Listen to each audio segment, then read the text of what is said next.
إلهي بمهد إسكاله waxaan joognaa maantay degmada Afar-Waaqo hadda waxaan ku jirnaa isbitaalka weynaa waxaan maantay annagu ururka horseedka horumarka mudug u nimin degmada Afar-Waaqo inaan ku beerno geedo gaaraya ilaa 85 geed waxaan ugu talagalnay inaan isbitaalka cusub degmada u leedahay inaan ku beerno iyo inaan ku beerno xaafadaha magaalada inaan ku beerno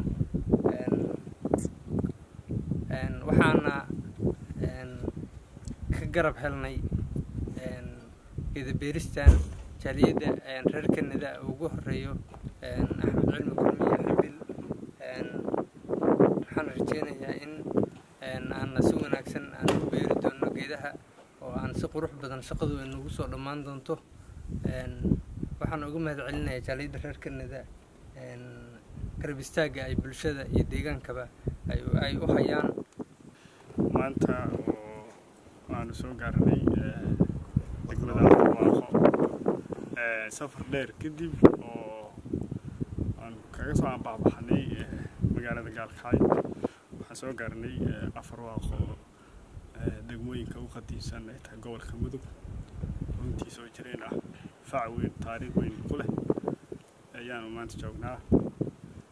safarkii ugu horeysana waa safar ayaa jira runtii dadka deegaanka si wanaagsan aad iyo aad noogu soo dhaweeyeen aad iyo aad baan ugu mahadcelinaynaa barnaamijka oo halkan u nimaha weeyaan dhir beerista gobolka Mudug oo aan meel fiican marsiinayno haatan ay soo gaartay degmada barnaamijkan oo horseedka runtii iyo dadka deegaanka oo jaaliyada oo ugu horeeya Axmed Kulmiye oo ku nool Kanada oo garab istaag weyn u jiyay aad baan ugu mahadcelinayaa in lagu daydo shakhsiyaadka noocaas oo kale waa talo muhiim ah oo deegaankii dadku fiican waxaan ku dhex jirnaa isbitaalka weynaa ee cusub aan jecelnahay in dad badan u kaafin doono dhirtanna ay u wanaagsan tahay ay mid caafimaad weliba dadka bukaanka ah inaan sii xoojino halkaan ka badino ayaa iyaduna qorshaha ka mid ah iyo magaalada kale meelaha muhiimka sidoo kale qori weyn iyaduna waxa weyn sidoo kale harba insha Allah inaan ku beerno safarkeena shaqo waxaan ku soconay maanta inaan deegaanka gobolka Mudug degmada Afar-Waaqo ku sugnahay waxaan ku soo xawadnay barnaamij xadidan si aan uga qayb qaadano horumarinta ka socota deegaanka gobolka Mudug degmada Afar-Waaqo hadda waxaan ku sugnay isbitaalkii waxaan dhidan sida aan uga qayb qaadano wacyi ka jiro iyo horumarka ka socda degmada Afar-Waaqo sidoo kale waxaan u mahadcelinayaa ururka horseedka oo arintan isku xilqaabay inay naga caawiyaan dhirta sidoo kale waxaan u mahadcelinayaa walaalkeen Axmed Cilmi oo ku magac dheer Ximbil oo ku nool jaaliyada Kanada aad ayuu mahadcelinayaa oo naga caawiyay tasiiraadkan safarkan aad iyo aad ugu mahadcelinayaa dhammaan intii ka soo qayb gashay iyo intii naga qaaday aad ugu mahadcelinayaa sidoo kale waxaan rabaa inaan u mahadceliyo jaaliyada dhistay isbitaalka weyn baaxadda leh oo ayagoo isku xilqaabtay SHF dhammaan ugu mahadcelinayaa sidoo kale deegaankan waa deegaan aad u ballaaran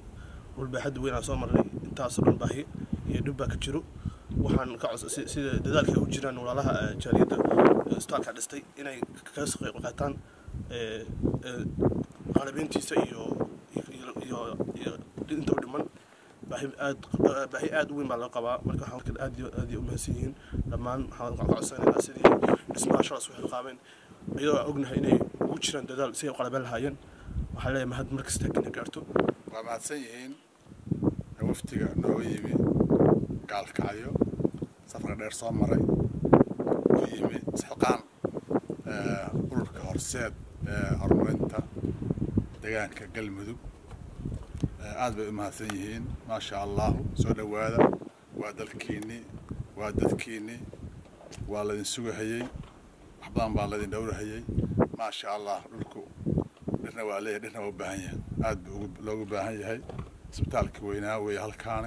hadda fadhino wuxuu u baahan yahay qalabeyn, wuxuu u baahan yahay dhirayn. maanta waxaa socota marka dhirayntii waa socota, qalabeyntiina waxaan rajaynaynaa mar dhow iyadoo inay noo timaado maasha allahu, oo aan ka baxno caafimaad yarida hadda aan qabno oo loo aadahayo gaalkacyo caafimaadka loo raadinayo maasha allah. marka isbitaalkii waa noo dhisan yahay, qalabeyntiisa baa naga dhiman. maanta waxaa socota dhirayntii horseed ay gacanta ka geysteen isxilqaam, ururka isxilqaam waa dhalinyaro isxilqaantay, iskula xilqaantay dadkoodana u shaqeeyaan, horumarina ka geystaan maasha allahu. soo dhawaada, waa dalkiina dadkiina maasha allahu. gacmo furan kusoo dhawaada, degmada Afurwaaqo kusoo dhawaada, isbitaalka cusub kusoo dhawaada, magaalada badan sugaysa kusoo dhawaada. waana Siciid Salaad ah cilmi. waxaan u mahad celinaynaa dhalinyarada horseed jaaliyadda Canada oo nagu soo deeqday dhir magaalada u baahnayd, si weyn iyo weyn bay noo anfacday. waana ku mahadsantihiin, wabillahi tawfiiq.